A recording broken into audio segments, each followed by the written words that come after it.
Fala pessoal, Juliana Trentin do canal Fala Fono, mãe de 3 e fonoaudióloga.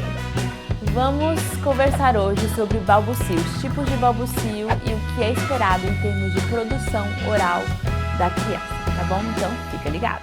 Direto ao assunto, balbucio. A gente usa essa palavra para significar tudo, né? Todos os tipos de balbucio estão agrupados nessa palavra, mas a gente pode separar os tipos de balbucio. O primeiro balbucio que surge no bebê, ele é um som gutural que vem bem assim da garganta, que em português às vezes as pessoas chamam de arrulhos, ou arulhos, não sei como é que eles falam, mas em inglês é muito conhecido pelo cooing, que é o som, parece de corujinha, então a criança fica assim, então angu, ga. Ele faz sons assim, bem guturais, que a gente chama. Então, esse é o primeiro tipo de balbucio que surge na criança.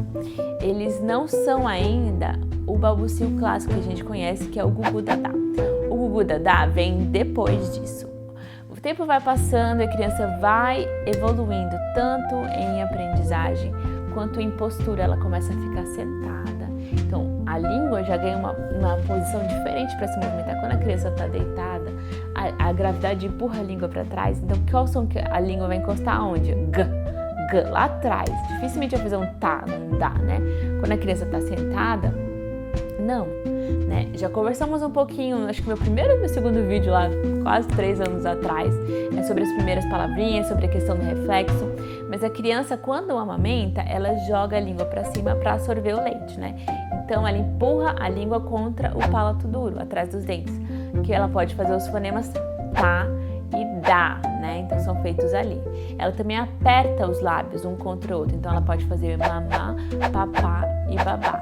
Então, geralmente, esses são os primeiros fonemas que a criança começa a produzir, passando dessa fase dos arulhos, indo para o balbucio, né? Propriamente dito, ela começa a fazer esses sons. Então, a criança já está mais horizontalizada, a criança começa a se alimentar lá por volta dos 6 meses. Entre 6 meses e 9 meses, a gente espera o balbucio clássico de consoante vogal, consoante vogal.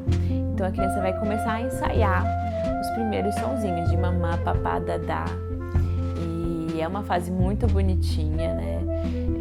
Eu lembro dos meus 2 primeiros filhos nessa fase. Estou quase nesse momento agora, minha filha, minha terceira, está começando agora, está quase com 6 meses, estamos pensando, já planejando a introdução alimentar dela, e ela vai começar a fazer esses sons, né?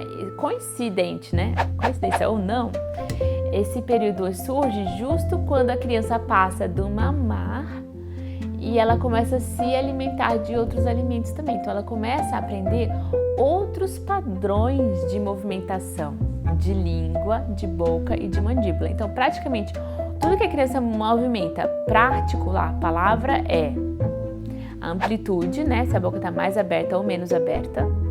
E a língua, se ela está mais para cima, mais para baixo, mais para frente ou mais para trás.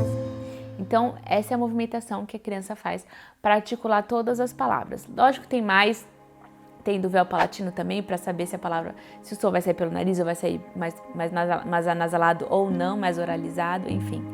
Mas, inicialmente, é isso que a criança tem que elaborar. Então, são planos motores completamente novos. Uma criança que praticamente só usa a língua e a boca para mamar, mas que vai evoluindo assim. A criança, quando ela começa a fazer os sons, ela começa a brincar com eles como quem brinca com um brinquedo. E é que a fase da criança fica ba, ba, ba, ba, ma, ma, ma. Ela está brincando com os sons que ela mesma tem condições de produzir. Ela recebe o feedback do que ela está falando, ela se escuta e aí ela brinca. A criança surda, ela faz esses sons, né? Ela não se escuta e aí a produção oral decresce, ela começa a ficar mais silenciosa. A criança ouvinte vai cada vez ampliando a quantidade de sons que ela consegue produzir e segue brincando com os sons, até que ela começa a falar as primeiras palavrinhas, começa a imitar o que as outras pessoas falam e vai construindo os planos motores de fonema por fonema, de palavra por palavra, de frase por frase. E aí chega ao ponto de que a criança consegue falar já que é água, da bola, mas que ela fala um monte de blá blá blá blá no meio do caminho, de fala ininteligível, que é o que a gente chama de gibberish.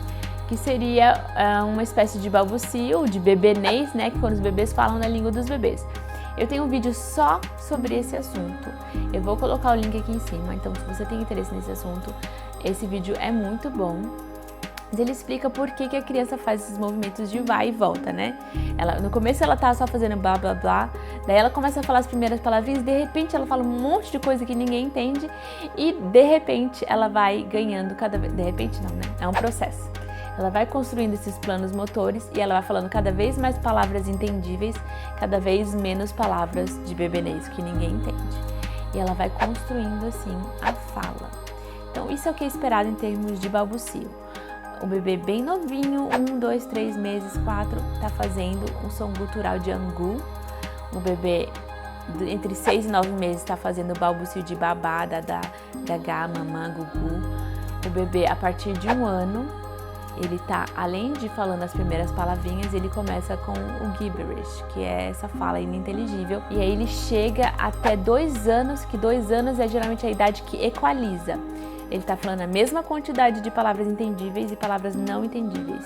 E a partir dali ele começa a falar mais coisas entendíveis do que não entendíveis e a gente classifica esse momento como um falante. A partir desse momento, o bebê se torna um falante. Então ele é um falante da língua. Então por hoje é só, era isso que eu queria falar com vocês sobre o balbucio. Espero que vocês tenham gostado. Para você que não me segue ainda, me siga no Instagram, @fala.fono. Se você só me segue aqui no YouTube, então você não me segue, porque tem muito conteúdo que eu acabo postando exclusivamente lá no Insta, até pela questão de fazer stories, pela praticidade, enfim. Então seja muito bem-vindo por lá também, me dá uma procurada, tá? Se você gostou, curte esse vídeo, deixa um comentário e deixa a sua sugestão de vídeo pra semana que vem, tá bom? Um beijo, pessoal, até a próxima.